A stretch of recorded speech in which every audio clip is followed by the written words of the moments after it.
All right then, I'm going on the trip with my mom. You'll stay home, okay? I was completely speechless. But this is the prize I won in the contest. Besides, if the winner doesn't use the ticket, it becomes invalid.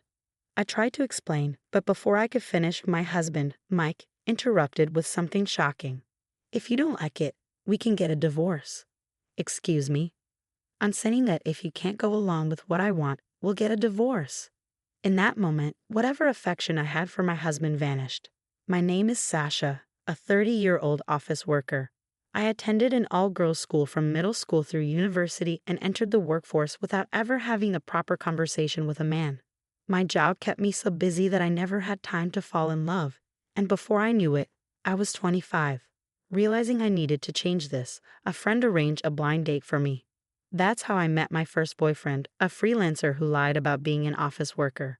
Soon after we started dating, he became unemployed, and I realized he intended to depend entirely on me. I broke up with him as soon as I could. After that experience, I became even more distrustful of men and found it hard to believe in them. That's how I ended up reaching 30 without another relationship. My parents were more worried about my situation than I was. Both my father and mother had already been married for several years by the time they were my age, so they were growing increasingly impatient. While getting married in your 30s is common nowadays, back then, 25 was considered the latest acceptable age to tie the knot. Concerned about my lack of a boyfriend or partner, my father started bringing me several arranged marriage proposals, insisting that if I couldn't find someone on my own, he would help me. At first, I repeatedly turned down his offers, but over time, I began to feel guilty about rejecting the efforts my father made on my behalf. I could sense how much both of my parents, especially as their only daughter, wished for my happiness. That's when I decided to take a more positive approach and agreed to go on a blind date, partly to show my gratitude to my parents. It was during one of these blind dates that I met Mike, who would later become my husband. Mike, like me, was 30 years old. He had attended an all-boys school his entire life and, like me, had never had much experience with relationships. What stood out to me about Mike was his deep sense of responsibility toward his parents. He took great care of them, visiting their home regularly, planning trips for them, and even joining them on these vacations. He seemed to have a kind personality and a stable job at a reputable company. I carefully examined Mike's business card, making sure everything was legitimate. I was especially cautious this time, having learned from my previous relationship. Despite my caution and thorough checking, nothing seemed off about Mike. I convinced myself he was trustworthy, and we continued dating. Mike took the lead in our relationship, understanding my shyness, and always treated me with great care. As time went on, I found myself increasingly drawn to him. After 2 years of dating, Mike proposed, and we got married. When my parents heard the news, they were overwhelmed with joy, shedding tears of happiness. I felt fortunate not only to have met a good man, but also to have brought such happiness to my parents. After our wedding, we went on our honeymoon and began our life together as a married couple. Since we both worked, we shared the household chores. Cooking wasn't Mike's strong suit, so I handled that while he took care of the laundry and cleaning. We had a balanced relationship and supported each other, enjoying what I believed was a happy married life. However, everything changed just 1 year into our marriage. It all began when my father-in-law passed away after a battle with illness. After his father's death, Mike became increasingly attentive to his mother, Bianca, who was now alone. On his days off, he would visit Bianca at her house, and the two of them would sometimes go out together without me. Sometimes, Mike would stop by Bianca's house after work and have dinner with her, leaving me to eat alone. On occasion, he even went on trips with just her. I remember one morning seeing him leave the house with a travel bag, and I naively asked if he was heading out on a business trip. To my surprise, he casually replied, "No, I'm traveling with my mother to New York." I was shocked. First, I couldn't believe he planned a trip without informing me. Even more baffling was that he seemed content to keep it a secret unless I asked. I couldn't understand how he could care so much for his mother while completely disregarding his wife's feelings. It wasn't that he ignored me entirely, but this behavior felt like more than just being family-oriented. It was as if he was overly attached to his mother. Despite my growing concerns, Mike showed no intention of changing his attitude or lifestyle. In fact, I don't think Mike even realizes how wrong his behavior is. Despite my concerns, I decided to compromise and stick it out, accepting that this was just how he was. If we divorced after only 1 year of marriage, it would devastate my parents. Besides, I thought if we had a child, maybe Mike's attitude would change. Divorce isn't something to take lightly, so I spent my days trying to make the best of things. To distract myself, I decided to take up a hobby. I recently became hooked on entering contests and winning prizes. It was surprisingly fun. I started entering various contests, winning items like cosmetics and food, and writing reviews.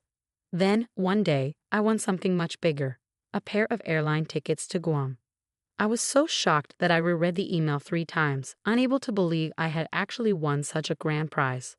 I carefully checked the details to make sure it wasn't a scam. There were no suspicious links or requests for my credit card number. It was real. I had genuinely won a trip to Guam. But then, I faced a dilemma. Who should I take? My husband had just returned from a trip to New York with Bianca. Should I ask a friend or maybe my parents? Then it struck me. I decided to give the tickets to my parents so they could enjoy a well-deserved vacation. Excited, I went to their house and shared the news. It's been years since we've traveled abroad. Are you sure about this, Sasha? You won this, my parents said. It's okay. I want to spoil you both for once, I insisted. Seeing their happiness brought me so much joy. But then my dad noticed something. Sasha, this ticket is valid only for the person who won it. It's non-transferable and you can't gift it. What? So I can't give it to you both? I was disappointed. Well, it seems that's the case. But you won it, honey, so why don't you go with Mike? My parents suggested. Reluctantly, I decided to take the trip with my husband. But when I returned home that night, I found a woman's coat by the front door. The coat looked familiar. It was Bianca's. When I walked into the living room, there she was, sitting on the couch, watching TV. Oh, Sasha, you're home. What were you doing out so late? It's your day off, Bianca said casually. I stood there, taken aback. Oh, I'm sorry. I didn't realize you were here, Bianca, I replied, trying to mask my surprise. Oh, what are you trying to say? Is it wrong for me to visit my son's house? Bianca snapped. No, it's not, I replied, though I couldn't help but feel that Bianca had been kinder to me when my father-in-law was still alive. Since his passing, her attitude had become colder and more critical. Bianca's eyes then landed on the bag I was carrying. What's this? What did you buy? She asked. Inside the bag was a guidebook for our trip to Guam, which I had picked up on my way home.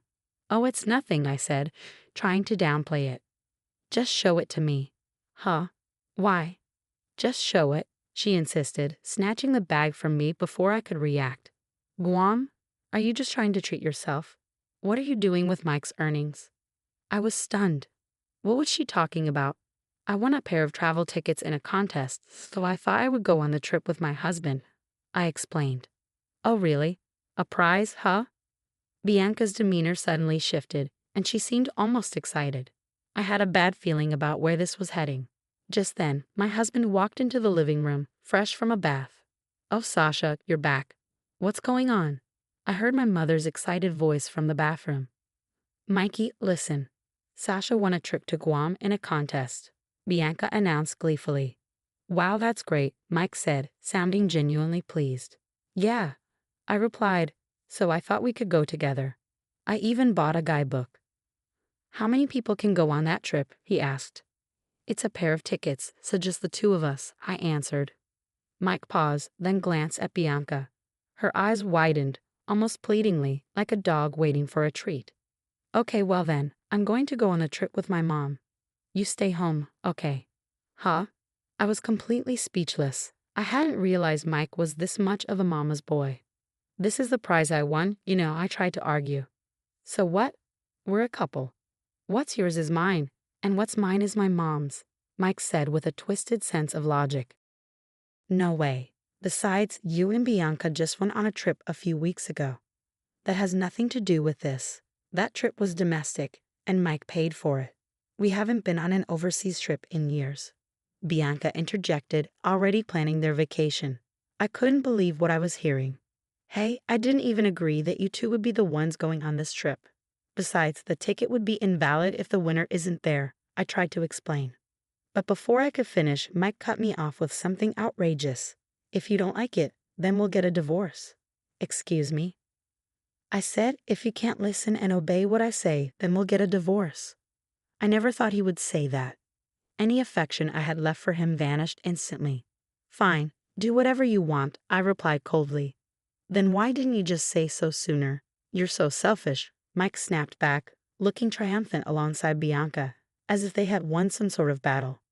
They eagerly started planning their trip together, using the guidebook they had taken from me, while I began considering my post-divorce plans.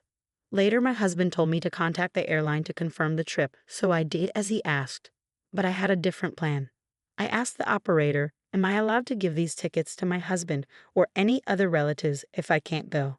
The operator replied, sorry, but the tickets are non-transferable, even to family members or relatives. That makes sense, I said. In that case, I'd like to decline the airline tickets I won in the contest. After hanging up, I turned to my husband and said, the tickets are void. We're not going anywhere. I handed the tickets to my husband and said, here are the tickets. Please make sure to check the terms and conditions. He scoffed, dismissing my words. I don't need to read any terms and conditions, he said, leaving the tickets on the shelf without a second glance. It probably never even crossed his mind that those tickets might be invalid. Afterward, I confided in my parents. I asked for their help because I planned to move out of the house on the very day Mike and Bianca were supposed to leave for their trip. My father was stunned when he heard what had happened. I never imagined Mike was this kind of person, he said, clearly shaken. My father had been the one who suggested the arranged marriage with Mike, so he felt responsible. It's not your fault, Dad, I reassured him. He only started showing his true colors recently. Don't blame yourself. I tried to calm him down, not wanting him to carry any guilt. The day of the trip finally arrived. Mike was in high spirits, eagerly preparing to leave. I, too, was looking forward to seeing how he and Bianca would react at the airport. Well, I'm off then. Take care of the house while I'm gone, Mike said, grinning widely. Yeah, have fun, I replied with an equally big smile, which seemed to catch him off guard. He left, a little surprised by my cheerful send-off. As soon as he was gone, my parents arrived to help me move out. We loaded my belongings into their car and headed to the new apartment I had found. It was close to my office, and I had secured it as soon as I decided I'd had enough of my marriage. The apartment was quiet and comfortable, a perfect place to start over. A couple of hours later, my phone rang. It was Mike. Hello. Hey, what's going on? They're saying our airline tickets are invalid. Yes, that's right, I replied calmly. If the winner doesn't accompany the trip, the tickets are invalid. What? You never told me that. I did. I told you to check the terms and conditions. It's all written there. You've got to be kidding me. I didn't read that. Well, that's your fault for not reading it, I said, my voice steady. It's like someone getting sued and claiming they didn't know the law. But what am I supposed to do now? I already booked a hotel in Guam. Like I said, it's none of my business anymore. You and Bianca can sort it out. I hung up the phone, feeling a sense of finality. 10 minutes later, Mike called again. What now? I asked, already exasperated. Why can't I pay with your card? My card? What do you mean? I asked, confusion creeping in. The card you're using as a sub, he said, his voice tinged with panic. I quickly checked my drawers and realized that my secondary credit card was missing. You took my card without asking. I was only borrowing it for a little while, he stammered. But the airline staff said I can't use it. Are you serious? If you're not the owner of the card, you can't use it. But on the internet. Internet? What are you even talking about? I was growing more frustrated by the second.